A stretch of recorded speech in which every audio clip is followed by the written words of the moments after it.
NFL training camps will be held at practice facilities, no travel. Say hello and say goodbye to the time where teams would travel to universities for training camp. I grew up in Pittsburgh, Pennsylvania. The Pittsburgh Steelers always traveled to a small university around like an hour outside of Pittsburgh. It was like tradition.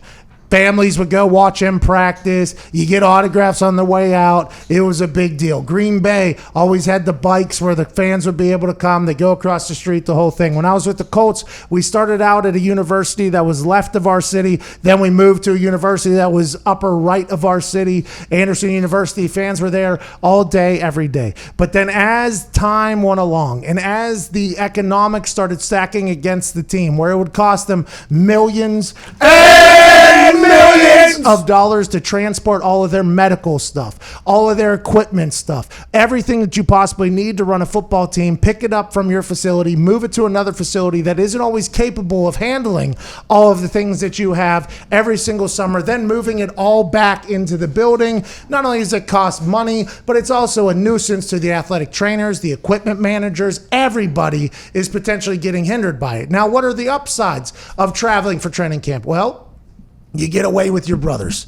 You get a chance to escape. You have no distractions. And I'm not saying that family and kids are distractions. I'm not saying that whoever's having sex with who is a side distraction. I'm just saying whenever you all go to one place and you're kind of huddled up, there is a real camaraderie thing that happens. And we always assumed in the football world that that would never get taken away because of the history and the tradition of it. Then teams started moving their training camps back to their practice facilities. Then more and more teams started doing it. Then like 66% of the league started doing it. Then there was only some teams that were traveling. Now, with the uncertainty of the coronavirus, with the uncertainty of what it's going to be like mixing it up with people, with where we're going to be, the NFL says traveling training camps will probably be no more for this season. And let's assume after the owners who have traveled for all these times and they notice the financials come back and how their team performs with it, I think this is potentially the end of days for the traveling training camps, except for if you're in a city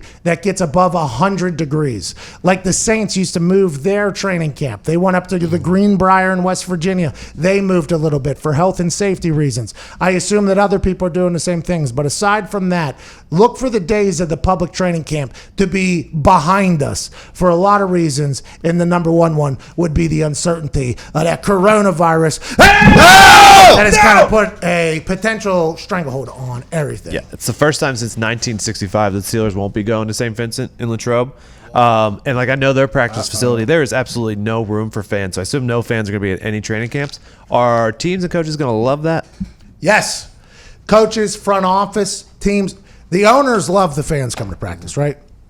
Not only is it a good PR thing, like, hey, we want you to be a part of our team, the foundation of our team, training camp, we all come together, coaches, scouts, players, fans, it's us building for the season. And then there's always the picture ops, and there's the cheerleaders, the mascot, the tents, the this, the that, the selling of merch, the selling of food. There's always a spectacle made out of it for the owners because it does make it a big deal, like, hey, we're in this thing together. There's public there, there's pictures, it's a trendy thing to do for some people. But whenever you're, in the front office or a coach or a player, it's like, okay, is this making us a better football team when there's a chance that a New England Patriots scout is up there with their cell phone recording every single thing that we do? Or if you're a player, let's say you're Richard Sherman at practice and you want to work on a new technique, but you just so happen to get absolutely smoked on a rep. That thing goes on the internet. That thing's viral. Some fan posts it. They're like, oh, Richard Sherman's lost a step. It's like, well, maybe he was just working on a new technique that he hadn't figured out yet. And he was going against a guy named Marquise Goodwin who runs a 4.040. So you can't really do it. Training camp is a lot of failure for a lot of people. Training camp is a lot of high intensity. It's a lot of things going on. So I would assume that the people who are focused on making the football team better,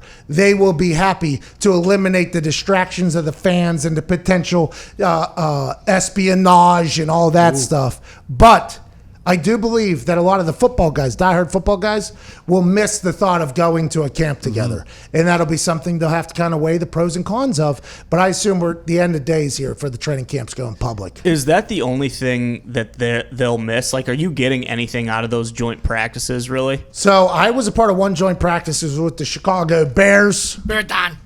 Chicago Bears. Bear Don.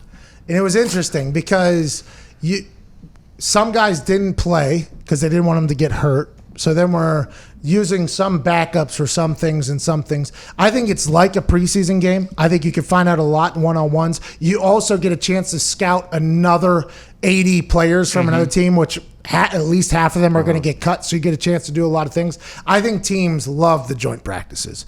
I think coaches love the joint practices. Players hate the joint practices because it's full go. Like, sometimes you might be able to build up a relationship with a guy and be like, hey, in this drill, we have come to an agreement that we are going to kind of, brother-in-law this thing. We're going to buddy this thing. But whenever you're going against somebody from another team, that thing is full go. Here we go. I saw Luck get some reps in against some players. I saw some of our first team guys. But a lot of the big stuff that is potential catastrophic, it was a lot of the backups and things of that nature. And you're just trying to fight for a spot, so it's full go. But the logistics of it, I think teams like the joint practices. I wish we did more of them, to be honest, because I got a chance to watch Robbie Gould and Pat O'Donnell punt and kick and see what they do during practice and stuff like that. It was kind of a nice little piece of information. But I would assume that fans not being able to watch are going to be something the fans are going to be pissed off about.